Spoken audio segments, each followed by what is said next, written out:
Graça e paz, povo de Deus, abençoado. Fazia muito tempo que eu não aparecia por aqui, mas o Senhor é o Senhor dos senhores e Ele tem grandes coisas para fazer na sua vida.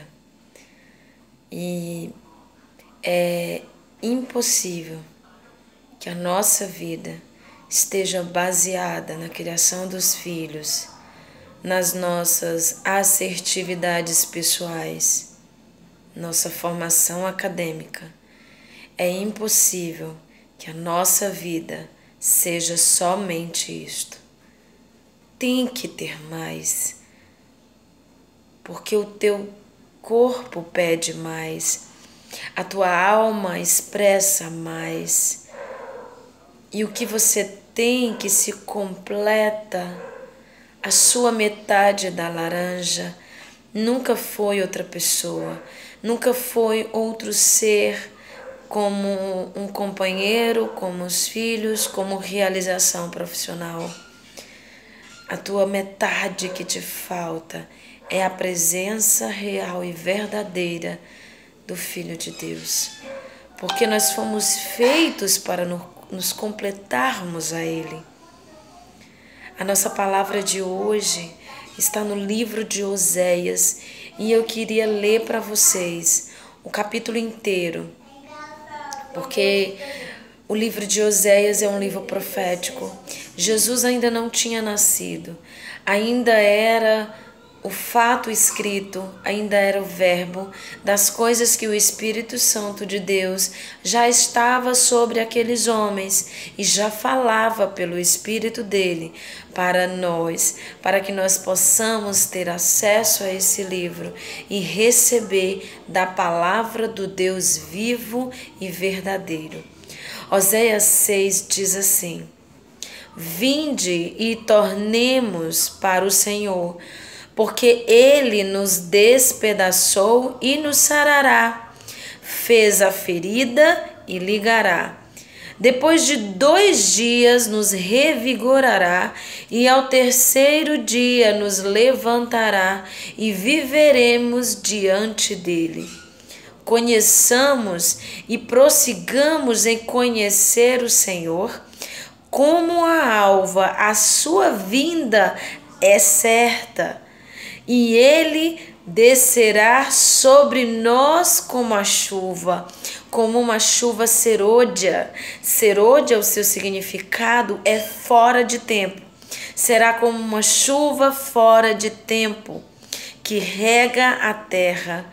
Que te farei, ó Efraim? Que te farei, ó Judá? Porque o vosso amor é como a nuvem da manhã e como o orvalho da madrugada, que cedo passa.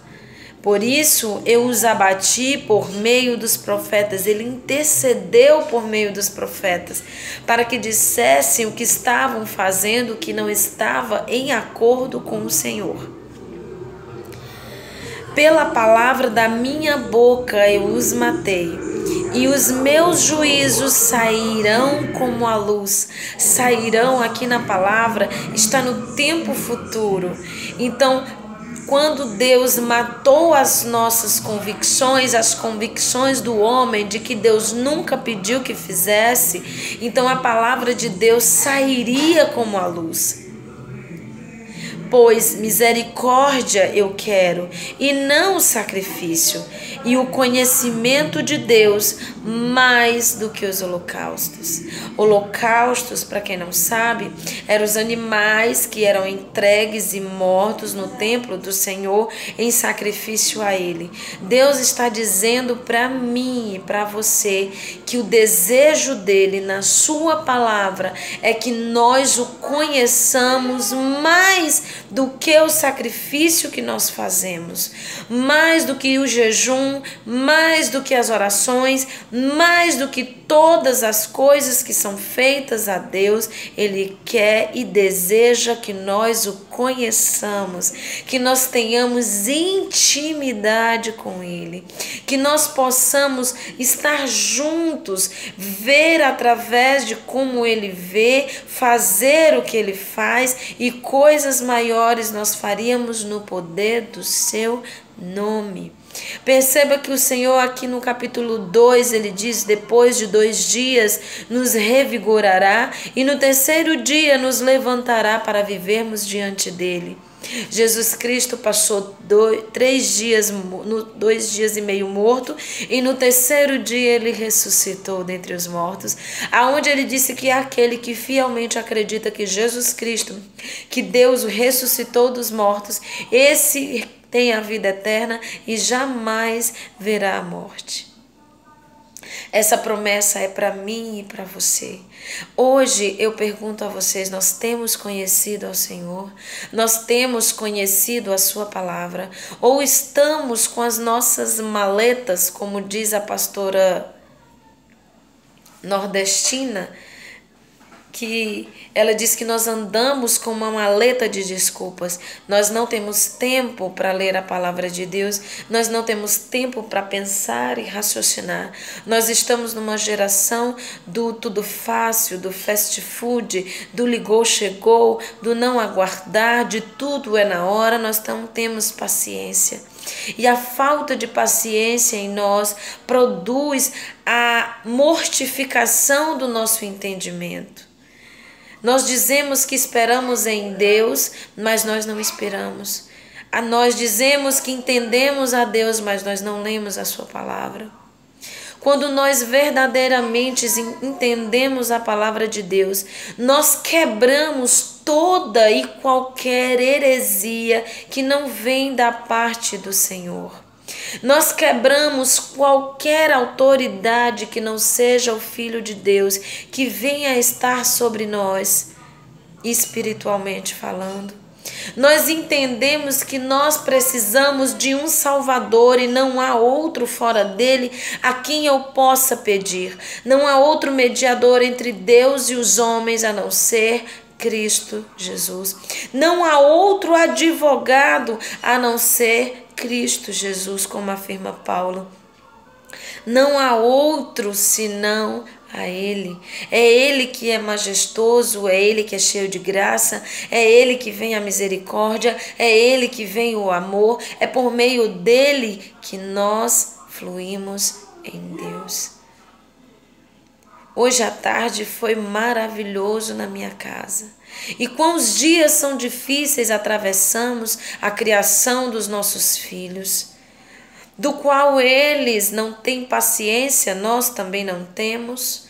Nós também não temos tempo, nós também não temos largas coisas, mas nós estamos lotados de aparelhos tecnológicos e ainda assim não conseguem nos suprir da nossa ausência da presença de Deus.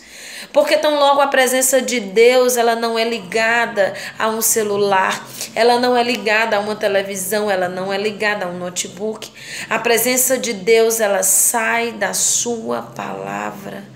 Ela sai do seu espírito, ela promove, que o Espírito Santo promova em você o conhecimento e o entendimento perfeito da justiça de Deus, do pecado do mundo e do juízo que virá, conforme Oséias 6:3.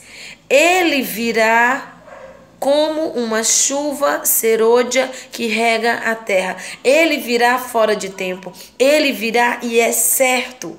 Nós acreditando ou não, ele virá. O papel e a função da nossa religião aqui na terra é alimentar e cuidar dos órfãos e das viúvas, que é agradável a Deus. Mas é necessário que nós percebamos que as viúvas estão sem marido vivo, estão com um marido vivo em casa, que não toma a autoridade e posse que Deus deu a você, marido. Não toma isso. Nós estamos numa geração que nós estamos com filhos órfãos de pais vivos. que não sentam com seus filhos para ler a palavra do Senhor, aonde tem a resposta para todas as nossas perguntas, aonde tem a resposta para todo o nosso preenchimento e ausência que temos. Uma vez em que nós temos que deixar Jesus agir. Hoje o meu filho não queria lavar a louça, não queria fazer os afazeres de casa, e eu contei de 1 até 10 e respirei fundo e perguntei-lhe por que ele não queria fazer. E ele disse para mim que sentia-se como um escravo. Então é maravilhoso quando nós temos a oportunidade de falar do Senhor, não somente para as crianças, mas para todas as pessoas. Quem hoje não se sente escravo?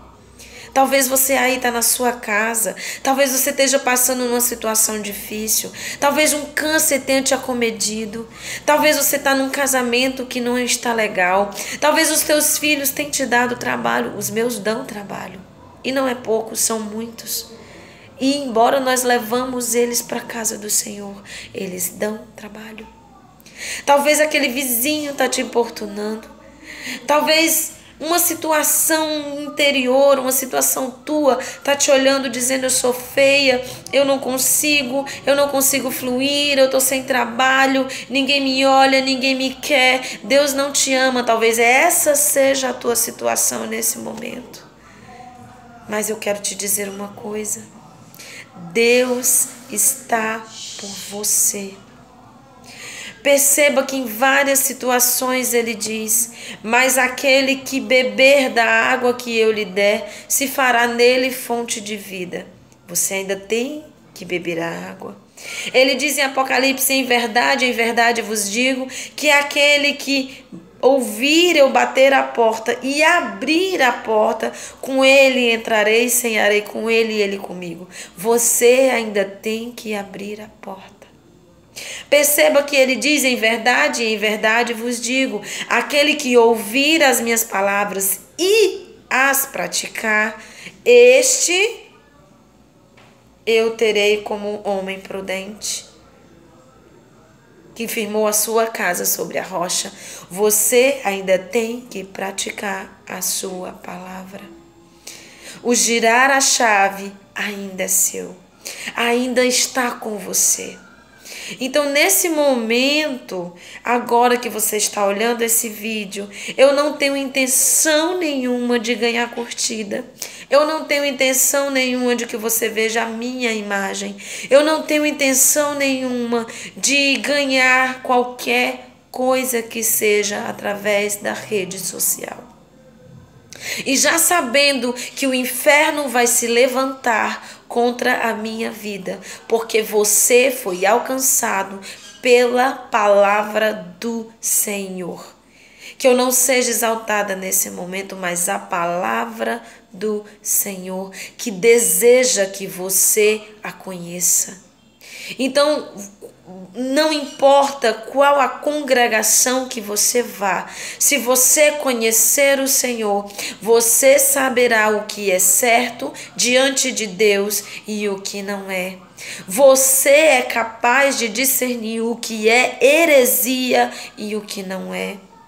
Você será capaz de discernir que nem tudo é em nome do Senhor, como diz a sua palavra. Em verdade vos digo que naquele dia muitos me dirão: Senhor, Senhor.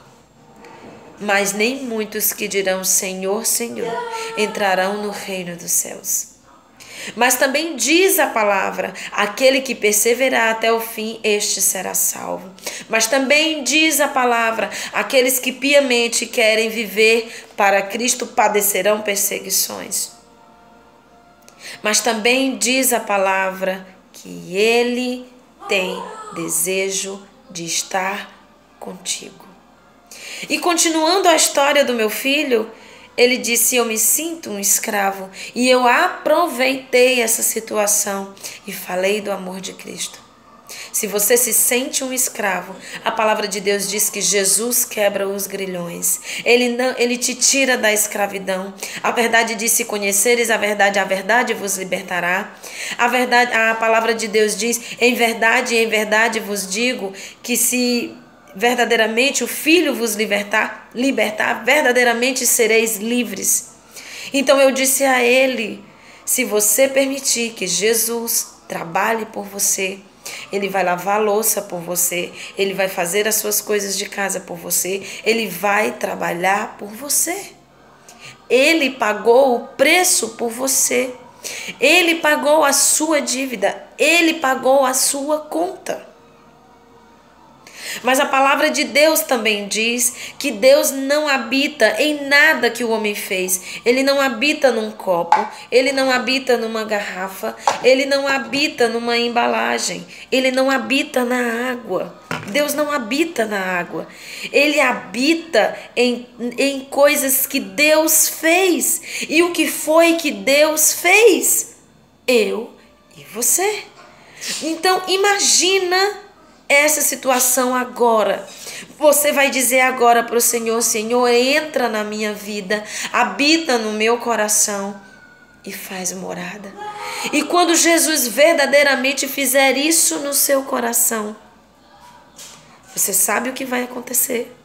Você vai fazer todas as coisas, vai fazê-las com excelência, vai servir com excelência, vai fazer as coisas de casa com excelência, vai realizar o teu trabalho com excelência, vai ser um ótimo cirurgião, vai ser um ótimo dentista, vai ser um ótimo professor, vai ser uma ótima esposa, vai ser um ótimo esposo, vai ser um excelente filho. E você vai olhar no espelho e vai dizer: não sou eu, porque é feito com excelência e a excelência é de Cristo. Então você vai dizer: mas como pode ser isso? Como sou eu que faço as coisas, mas eu estou vendo que não sou eu que faço as coisas?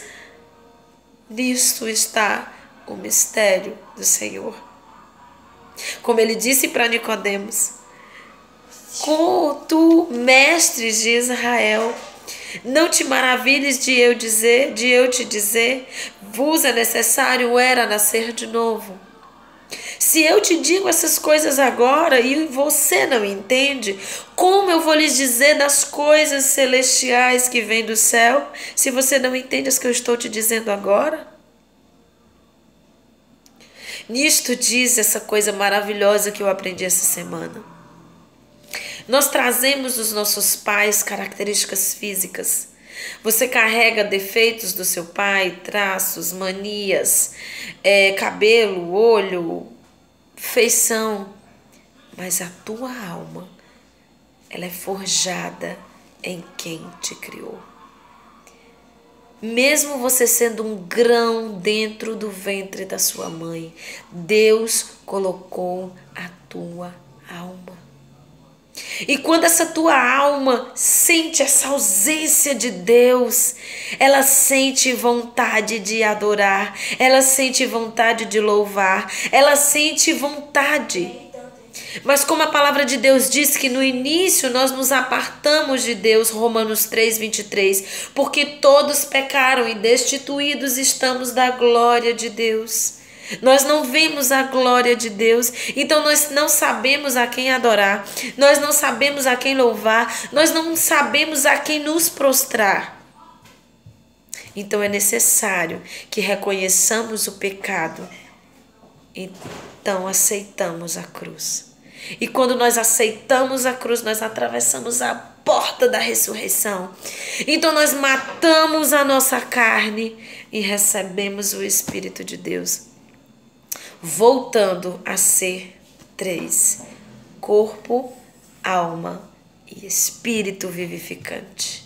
Aquele que deu o sopro de vida em você. Nesse dia de hoje, eu vou repetir o livro que está em Oséias 6:3. Conheçamos e prossigamos em conhecer o Senhor. Como a alfa, a sua vinda é certa, e ele descerá sobre nós como chuva, como chuva fora de tempo que rega a terra. Nos voltemos para o verdadeiro Deus, o Deus da Bíblia. Eu não estou falando do Deus talvez do teu templo. Eu não estou falando do Deus da tua casa. Eu estou falando do Deus da Bíblia. Esse livro. O livro da promessa. Esse livro, ele fala contigo, porque nele flui palavra de vida eterna. Amém. Deus te abençoe. Se você gostou, compartilha com aquela pessoa que está precisando de esperança, de hope. Esperança. Ele é a esperança. Ele está voltando. Deus te abençoe. Um excelente dia na presença de Deus. Que hoje seja o dia em que você receba Jesus como Salvador e Senhor e único e suficiente Senhor da sua vida. Amém.